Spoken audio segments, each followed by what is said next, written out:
अब हमारा है next topic organised and unorganised sector under money market. हमने पढ़ा था कि मनी मार्केट को टू पार्ट्स में क्लासिफाई किया गया है, that is first is organised sector and second one is unorganised sector. जहां पे आरबीआई के रूल्स रेगुलेशन के अकॉर्डिंग अदर बैंक जितने भी ऑर्गेनाइज सेक्टर के अंदर जितने भी मीडिएटर्स आते हैं जो वर्क करते हैं वो आरबीआई की रेगुलेशन उनकी गाइडलाइंस के अकॉर्डिंग ही काम करते हैं, मतलब वो डायरेक्टली कोऑर्डिनेटेड होते हैं किसके थ्रू, आरबीआई के थ्रू। वो होता है हमारा अनऑर्गेनाइज सेक्टर। पर अगर मैं बात करूं अनऑर्गेनाइज सेक्टर मतलब कि डायरेक्टली आरबीआई अपने रूल्स रेगुलेशन उनके ऊपर इंपोज नहीं कर सकता, पर इनडायरेक्टली वो एक दूसरे से क्या होते हैं, लिंक होते हैं। कौन, अनऑर्गेनाइज सेक्टर। तो पढ़ते हैं हम, अब स्टार्ट करते हैं। It is called organise because its activities are systematically coordinated by RBI. किससे कोऑर्डिनेटेड है, किससे जुड़ी है इनकी एक्टिविटीज, आरबीआई के थ्रू। मतलब आरबीआई इनके ऊपर प्रॉपर सुपरविजन रखता है कि ये जो मैंने गाइडलाइंस इशू कर रखी है, जो मैंने रूल्स रेगुलेशन बना रखे उनके अकॉर्डिंग ये जो ऑर्गेनाइज सेक्टर के अंदर जो भी रजिस्टर्ड है वो उस तरीके से काम कर रहे हैं या नहीं कर रहे हैं। Many players are there in the organise sector. बहुत सारे मीडिएटर्स हैं किसके बीच में, आरबीआई और मनी मार्केट के बीच में। In the organise sector they are the organized modern sector of Indian market comprises RBI. This is the apex. ये क्या है, अपेक्स है जिसके अकॉर्डिंग ये सारे मनी मार्केट के अंदर जितने ने भी अपने आप को ऑर्गेनाइज सेक्टर के अंदर क्या करवा रखा है, रजिस्टर्ड करवा रखा है फॉर मनी मार्केट डीलिंग के लिए। तो वो क्या करते हैं, आरबीआई की गाइडलाइंस के अकॉर्डिंग उनके रूल्स रेगुलेशन के अकॉर्डिंग वर्क करते हैं। The state of bank of India and is associate banks. SBI को भी ऑर्गेनाइज सेक्टर के अंदर कंक्लूड किया गया और साथ में उसके जितने भी एसोसिएटिव है, जितने भी उसके एसोसिएटिव बैंक्स हैं उनको भी इसमें इंक्लूड किया गया है। The Indian stock commercial banks schedule and non schedule. Ma'am schedule and non schedule क्या होते हैं, शेड्यूल्ड बैंक वो बैंक्स होते हैं जिन्होंने अपने आप को आरबीआई के अंडर रजिस्टर्ड करवा रखा है। मेनली अब के टाइम पे अगर मैं मॉडर्न टाइम की बात करूं, इंडिया के अंदर शेड्यूल्स बैंक ही होते हैं क्योंकि हर एक बैंक को किसके, उनका अपेक्स बैंक आरबीआई होता है, उनको उन्हीं के अकॉर्डिंग वर्क करना पड़ता है। That is scheduled bank. Non scheduled bank हमें पता है कि वो आरबीआई के अंदर रजिस्टर्ड नहीं है, और जो आरबीआई के अंदर रजिस्टर्ड नहीं है वो आजकल हमें कम ही देखने को मिलते हैं, ना के बराबर देखने को मिलते हैं। Of which 27 scheduled bank have been nationalised, जिसमें से 27 शेड्यूल बैंक, 27 मतलब जो आरबीआई के अंदर रजिस्टर्ड है जो बैंक, वो क्या है, नेशनलाइज्ड है। The exchange bank which mainly finance Indian foreign trade. और ऐसे बैंक जो एक्सचेंज बैंक जो इंडियन फॉरेन ट्रेड को क्या करते हैं, उसमें इंक्लूड किया गया है, मतलब जो फॉरेन ट्रांजैक्शंस को भी टेक्स प्लेस करते हैं। कोऑपरेटिव बैंक्स को भी किसके अंदर लिया गया है, ऑर्गेनाइज सेक्टर के अंदर। अदर स्पेशल इंस्टीट्यूशन, और भी institution that is industrial bank of India, that is IDBI, SFC जो हमने पढ़ा था पिछली क्लास में, state financial corporation and national bank of agriculture and rural development that is NABARD, उसको भी ऑर्गेनाइज सेक्टर के अंदर इंक्लूड किया गया है, जो किसको शॉर्ट टर्म लोन प्रोवाइड करता है, किसको, फार्मर्स को, एग्रीकल्चर से रिलेटेड उनकी वर्किंग कैपिटल को फाइनेंस कराने के लिए। Exim bank export and import bank, export और इंपोर्ट में जो भी ट्रांजैक्शन टेक्स प्लेस होती है, बड़ी बड़ी ट्रांजैक्शन को उनको फाइनेंस करवाना मनी मार्केट के अंदर ऑर्गेनाइज सेक्टर के अंदर इंक्लूड किया गया है। Which operate in the money market indirectly through banks. Bank से क्या इनडायरेक्टली क्या करते हैं, ये होल्ड करते हैं, मतलब ये बैंक नहीं, ये एक इंस्टीट्यूशन है जो ऑपरेट करते हैं मनी मार्केट में। अगर लोगों को लोन चाहिए होता है तो ये उनकी स्पेसिफिकेशन के अकॉर्डिंग जाते हैं और लोन लेते हैं। अगर आपको एक्सपोर्ट इंपोर्ट के लिए लोन चाहिए तो आप किसी बैंक के पास ना जाके आप एक्सपोर्ट एंड इंपोर्ट के पास जाएं, जैसे एक्सिम बैंक के पास, जैसे एक्सपोर्ट इंपोर्ट बैंक के पास, आपको वहां से लोन मिल जाएगा। अगर आपको एग्रीकल्चर पर्पस के लिए लोन चाहिए तो आप बैंक में ना जाके आप नबार्ड के पास जाइए, वो आपको सारी क्राइटेरिया को चेक करके आपको लोन प्रोवाइड करेगा। Next is non bank financial institution. ऐसे फाइनेंशियल इंस्टीट्यूशन जो नॉन बैंकिंग है वो भी शॉर्ट टर्म लोन को प्रोवाइड करते हैं, किसके अंदर, मनी मार्केट के अंदर, जिसको ऑर्गेनाइज सेक्टर के अंदर कंक्लूड किया गया, जैसे LIC life insurance company, GIC general insurance and इस सब्सिडी और जो भी उसकी सब्सिडीज हैं वो इस मार्केट में डील करती है। तो UTI ऑपरेट, UTI मतलब यूनियन ट्रस्ट ऑफ इंडिया, वो भी ऑर्गेनाइज सेक्टर के अंदर रेगुलेट करती है, बट कैसे, इनडायरेक्टली बैंक के थ्रू ही वो क्या करती है, कनेक्ट करती है, लिंक रखती है, बट नॉट डायरेक्टली नहीं, कैसे, इनडायरेक्टली, कैसे, बैंक के थ्रू। अगर किसी पर्सन को LIC के अंदर कुछ भी वो करना है, सरप्लस फंड या लोन लेना है, तो वो बैंक के थ्रू ही क्या करती है, उनको रेगुलेट करती है। वो पैसा सीधा जाके कैश नहीं प्रोवाइड कर देती है अपने कस्टमर को, वो बैंक में उनके अमाउंट को क्रेडिट करती है, तो उस बैंक से वो इंडिविजुअल पर्सन क्या करता है, अपने लोन को निकाल सकता है। मतलब बैंक के थ्रू ये जा रही है, indirectly, not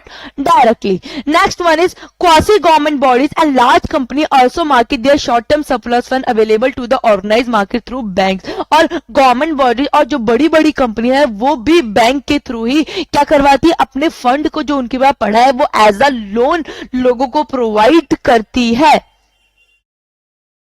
next is cooperative credit institution occupy the intermediary position between organized and unorganized parts of the Indian money market। जो cooperative credit institution है, मतलब जो cooperative societies को loans वगैरह प्रोवाइड करते हैं, ये इंस्टीट्यूशन को ऑर्गेनाइज सेक्टर के अंदर भी रोल मिला हुआ है और अनऑर्गेनाइज सेक्टर के अंदर, मतलब इनको ऑर्गेनाइज और अनऑर्गेनाइज के बीच में एक इंटरमीडिएट पोजीशन प्रोवाइड किया गया है, मतलब इनको ऑर्गेनाइज सेक्टर के अंदर भी लिया गया है पार्ट और इनको अनऑर्गेनाइज सेक्टर के अंदर भी बोला गया है। ये क्योंकि ये जो इंस्टीट्यूशन है ये 3 टायर स्ट्रक्चर है, मतलब कि सबसे पहले एट द टॉप पे ये है, there are state cooperative banks. कौन से बैंक से, state cooperative bank, but at the local level पर मैं और 2 लेवल की बात करूं, यहाँ पे प्राइमरी क्रेडिट सोसाइटी और अर्बन कोऑपरेटिव बैंक्स को कंक्लूड किया गया है। और इनके साइज, इनके पोजीशन, इनका कैसा रोल है सेंट्रल बैंक्स RBI के अकॉर्डिंग डायरेक्टली या इनडायरेक्टली, उस बेसिस पे स्टेट कोऑपरेटिव बैंक को ऑर्गेनाइज सेक्टर के अंदर लिया गया है और अदर 2 सेक्टर दैट इज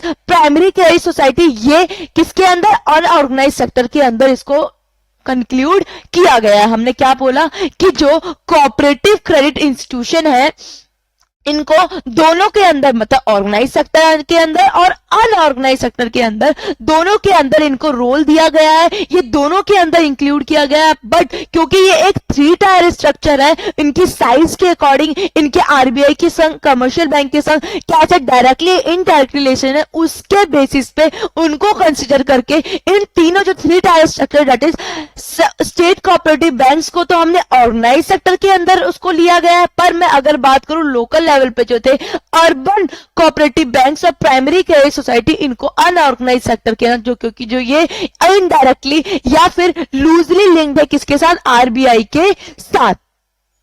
अब हम बात करते हैं अपना next sector that is unorganise sector, मतलब ये इनडायरेक्टली लिंक होती है किसके संग, RBI के संग। RBI अपने रूल्स रेगुलेशन इनको इनडायरेक्टली प्रोवाइड करे, डायरेक्टली ये नहीं कर सकती, अगर डायरेक्टली करती है तो वो तो ऑर्गेनाइज सेक्टर के अंदर आता है।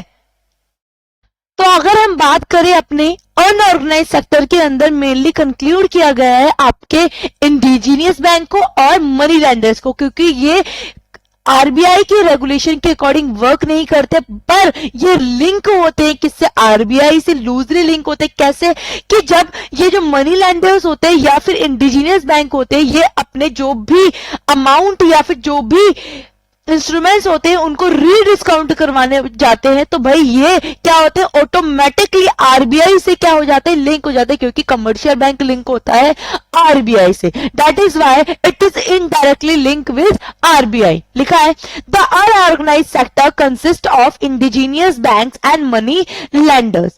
It is unorganise because activities of its parts are not systematically coordinated by RBI, क्योंकि RBI के जो रूल्स रेगुलेशन है, जो उनकी एक्टिविटी से ये डायरेक्टली लिंक नहीं रखते हैं।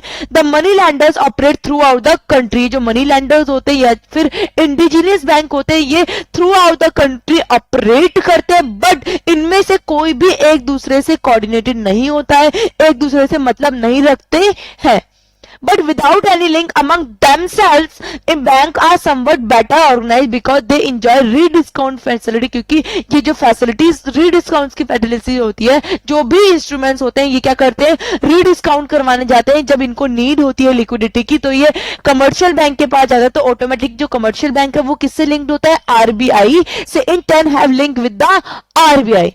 But this type of organise represent only a loose link, मतलब डायरेक्टली लिंक नहीं पर इनडायरेक्टली लिंक हो जाते हैं ये आरबीआई से, क्योंकि just because of rediscount facility which gain from commercial bank. Next one is constituents of money market, की मनी मार्केट के अंदर कौन कौन इन्वॉल्व होते हैं। Money market is a centre where short term funds are supplied and demanded, जहां पे short term money को क्या किया जाता है, सप्लाई किया जाता है या फिर डिमांड किया जाता है। Thus the main constituents of money market are the lenders who supply and the borrowers who demand short term credit, क्योंकि जो lenders होते हैं वो सप्लाई करते हैं और जो borrowers होते हैं वो डिमांड करते हैं शॉर्ट टर्म मनी को। सबसे पहला है supply of fund. There are main sources of supply are short terms in the money market, that is unorganized and the organized। To parts में हमने पहले ही कहा था कि ऑर्गेनाइज और इनऑर्गेनाइज तरीके से हम क्या करते हैं, मनी मार्केट में डील करते हैं। नेक्स्ट वन है डिमांड फॉर फंड, कि कैसे कैसे हम मनी को डिमांड कर सकते हैं। The Indian money market, the main borrowers are short term, are central government भी मांगती है, स्टेट गवर्नमेंट भी मांगती है, लोकल बॉडी जैसे म्युनिसिपल, विलेज पंचायत, ये भी इनको भी शॉर्ट टर्म मनी की, शॉर्ट टर्म क्रेडिट की रिक्वायरमेंट्स होती हैं।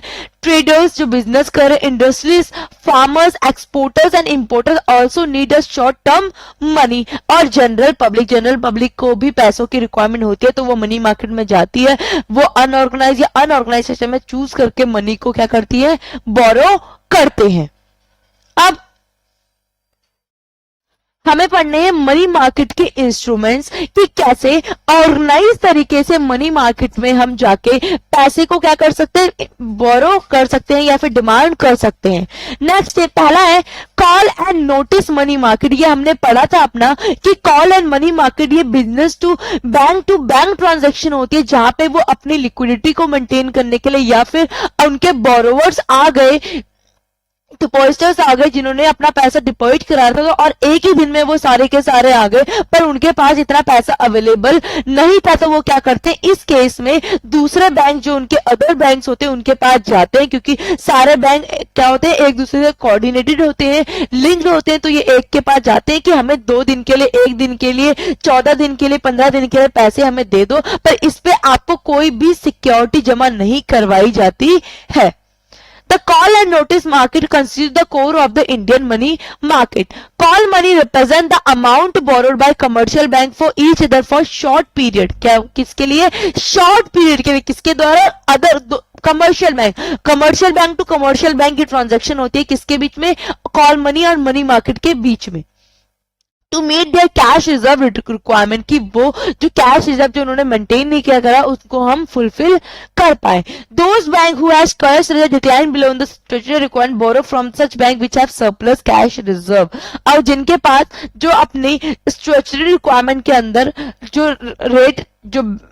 रेट डिसाइड किया था, परसेंटेज ऑफ सीआरआर डिसाइड किया था कि आपको ये परसेंटेज ऑफ सीआरआर आरबीआई के पास क्या कराना है, जमा करवाना है। अगर आप उसको मेंटेन नहीं कर पाए तो आप अदर बैंक से बोरो कर सकते हो कुछ समय के लिए। Funds are thus borrowed and lend for 1 day or period of up to 4 days. ये जो पैसा होता है 1 दिन, 2 दिन, उसी दिन के लिए 3 घंटे के लिए, 4 घंटे के लिए, 14 दिन के लिए भी हम क्या करते हैं, बोरो करते हैं विदाउट एनी कोलेटरल सिक्योरिटी, जिसके लिए कोई भी सिक्योरिटी आपको नहीं रखवानी पड़ती है। The first market has 2 segment, इसको हमने 2 सेगमेंट में बांटा। कॉल और ओवरनाइट मतलब की मतलब 4 घंटे 2 घंटे के अंदर ही आपको इस पैसे को क्या करना है, वापस करना है। और that is short notice market. Short notice market मतलब 14 दिन या 15 दिन के लिए अगर आपने ये लोन ले रखा है, ये पैसा बोरो कर रखा है, तो आपको नोटिस में, अगर उनका नोटिस आया तो आपको जब मर्जी उनको पैसा लौटाना पड़ेगा। The rate at which funds are borrowed and lent in this market is called call money rate. और जिस रेट पे आप इसको बोरो करते हो या लेंट किया जाता है, उस रेट को हम बोलते हैं मनी रेट या फिर कॉल मनी रेट। तो रेट इज डिपेंड, और ये रेट किस पर डिपेंड किस पे डिटरमाइन किया जाता है? आपकी डिमांड और सप्लाई के फंक्शन को देख के कि कितना डिमांड है कितना सप्लाई है, उस बेसिस पे ये आपका जो कॉल मनी रेट है ये डिसाइड किया जाता है। Next is commercial bill market. आपने सबने 11th या 12th क्लास में और फिर अपने फाउंडेशन लेवल पे भी बिल ऑफ एक्सचेंज पढ़ा होगा कि बिल ऑफ एक्सचेंज ड्रॉअर और ड्रॉई के बीच में ट्रांजेक्शन होती है जब वो क्रेडिट में टेक प्लेस होती है। मतलब जब आप उधार में, कोई पर्सन है ए और बी, ए ने इसको 10,000 रुपए का कुछ सामान या रॉ मटेरियल बेचा और ये ड्रॉई है, इसको बोलेंगे हम ड्रॉर। जो बनाएगा, जो उस बिल को ड्रॉ करेगा, क्योंकि इसने सामान बेचा है किसको, बी को, किस पे, क्रेडिट पे 10,000 रुपए का, तो ड्रॉर क्या करेगा, एक पर्चा बनाएगा जिसमें लिखेगा कि 10,000 रुपए की ट्रांजैक्शन हुई इस डेट के लिए, और ये बी को बोलेगा कि आप इस पे साइन कर दो, आप इस पे साइन कर दो, मैं 3 महीने बाद आपसे ये पैसा लेके चले जाऊंगा जब मैच्योरिटी डेट जो आपने डिसाइड करी है 1 महीना, 2 महीना, 3 महीना।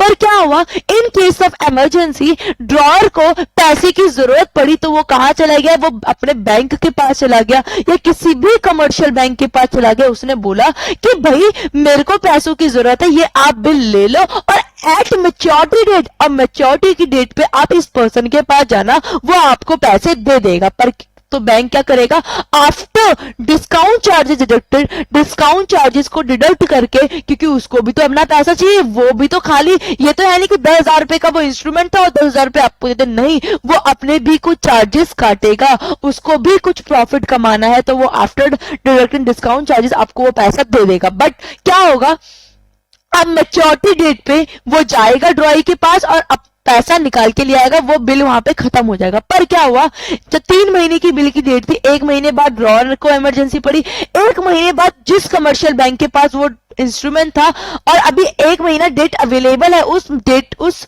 कमर्शियल बिल को या उस बिल ऑफ एक्सचेंज को, उस इंस्ट्रूमेंट को मैच्योर होने में 1 महीना और बाकी, पर कमर्शियल बैंक को पैसों की नीड है तो वो अदर बैंक के पास भी जा सकता है, जो उसके अदर बैंक से जिसके संग उसका लिंक है, वो उससे रीडिस्काउंट करके पैसा लेके आ सकता है, वो भी अपने चार्जेस काटेंगे। तो लिखा है, these are bills of exchange drawn by seller और the buyer for the value of goods sold, जो भी क्रेडिट में टेक प्लेस होती है।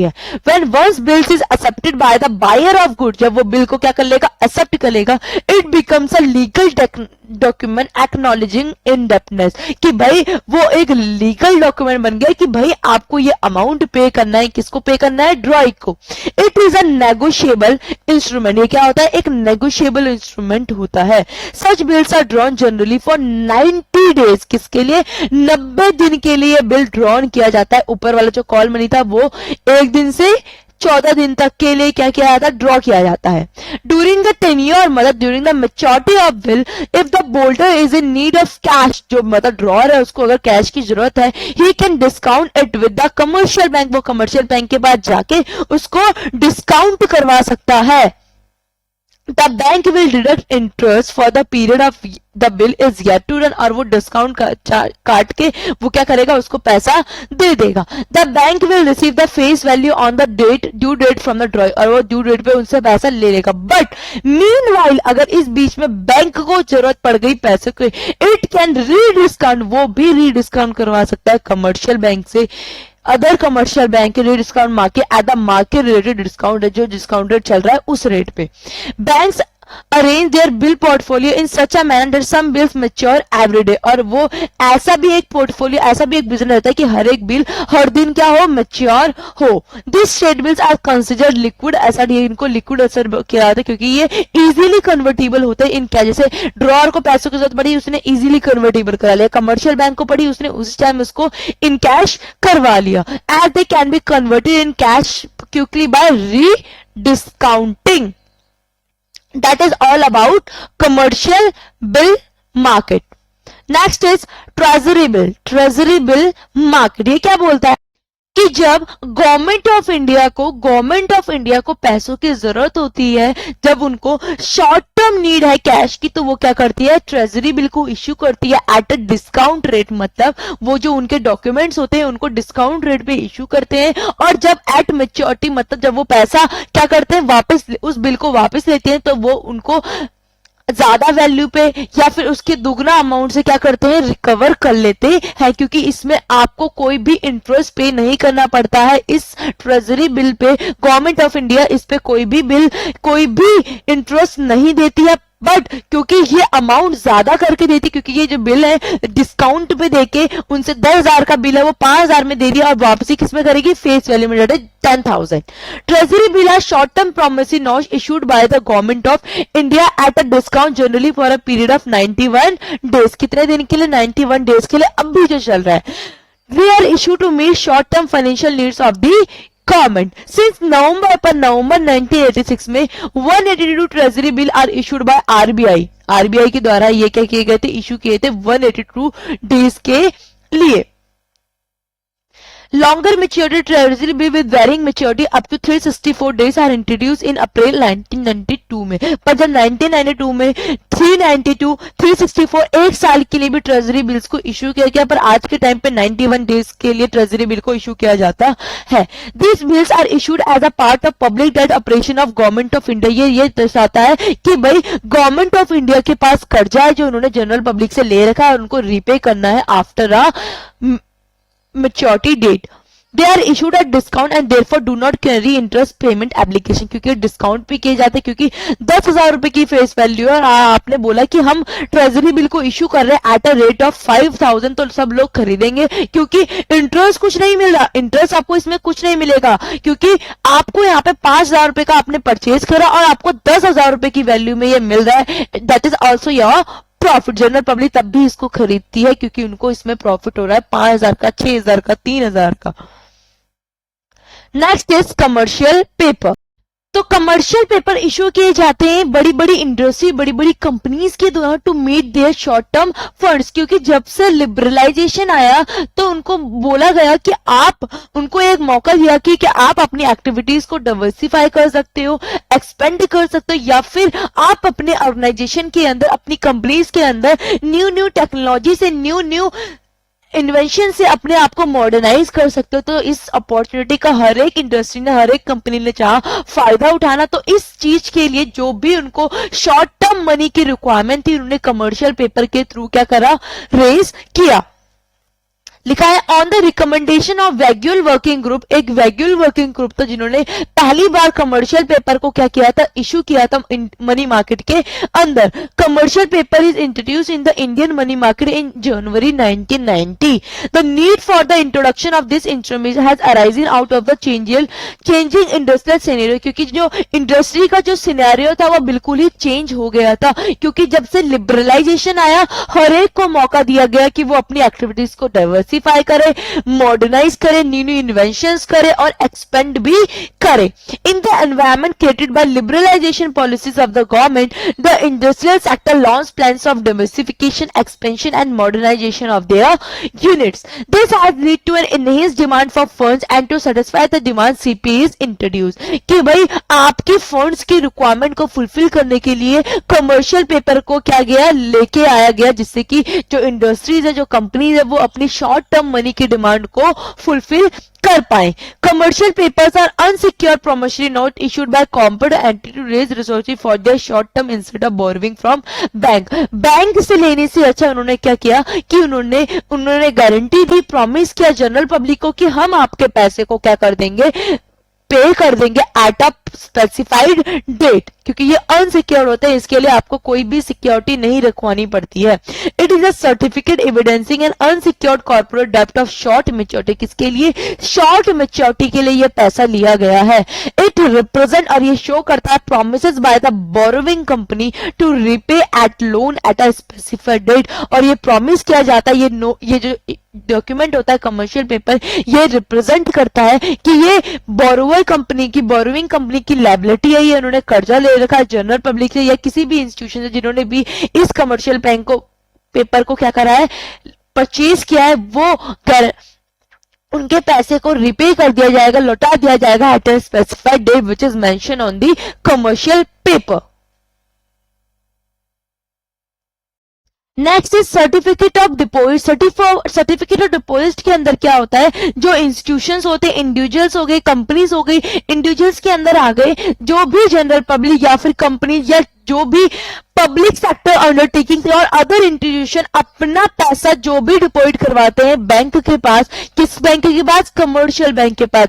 आरबीआई ने, क्योंकि आरबीआई ने इसको लॉन्च किया था, इंट्रोड्यूस किया था, पर ये जो भी इंडिविजुअल, चाहे कंपनी, चाहे पब्लिक सेक्टर की अंडरटेकिंग, जो पब्लिक सेक्टर के अंदर सब्सिडरीज है, या फिर जो भी अदर इंस्टीट्यूशन है, अपना पैसा जो कमर्शियल बैंक के पास जाती है, रखवाती है फॉर अ स्पेसिफाइड पीरियड, उसके लिए उनको एक सर्टिफिकेट ऑफ डिपॉजिट दिया जाता है, एक डॉक्यूमेंट दिया जाता है जो ये दावा करता है कि आपका पैसा इतने पीरियड के लिए हमारे पास रखा गया है और आप जब मर्जी चाहे इसको तोड़वा सकते हो, पर एट अ स्पेसिफाइड डेट या after a specified date.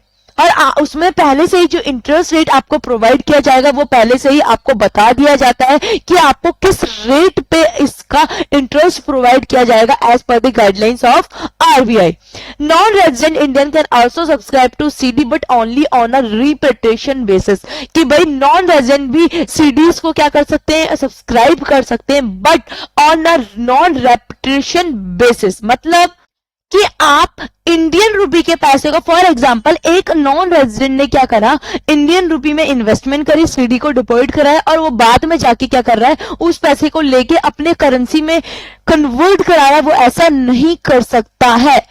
Next is inter bank term money market, मतलब यहाँ पे बैंक टू बैंक ट्रांजेक्शन होती है जब एक बैंक को दूसरे बैंक से पैसा वो बोरो करते हैं for the short term period. लिखा है this is a market in which bank alone both commercial and cooperative bank participate, they borrow and lend from to each other for a period over 14 days and generally up to 90 days. क्योंकि जो हमने call money वाला पढ़ा था वो 1 day से लेके 14 day था, यहाँ पे 14 डे से लेके 90 डेज के लिए जब वो क्या करते हैं आपस में ट्रांजैक्शन टेक्स प्लेस करते हैं। नो कोलेटरल सिक्योरिटी इंस्टेटेड अपॉन, इसके लिए कोई भी सिक्योरिटी वो एक दूसरे के पास नहीं जमा करवाते।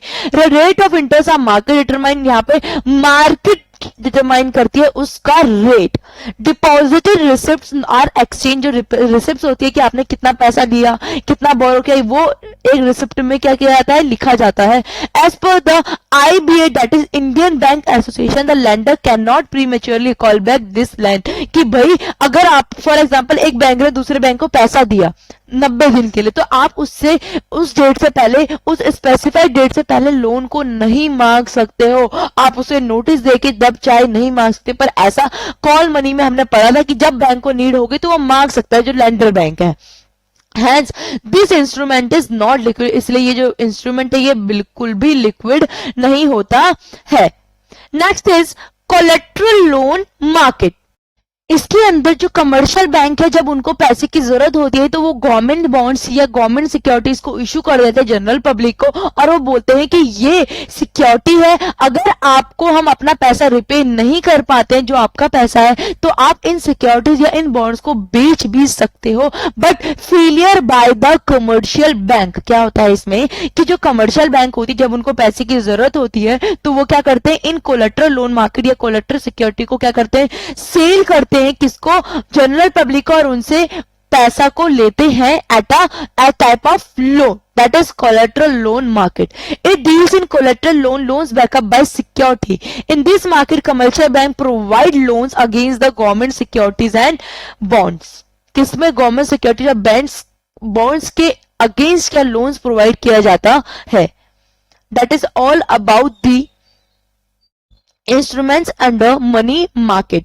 अब हमें पढ़ना है defects in money market and the last topic is major to improve Indian money market. ये दो टॉपिक के बाद हमारा पूरा चैप्टर फिनिश है, हमें उसके बाद कुछ भी नहीं पढ़ना है, इकोनॉमिक्स हमारा बिल्कुल फिनिश हो जाता है।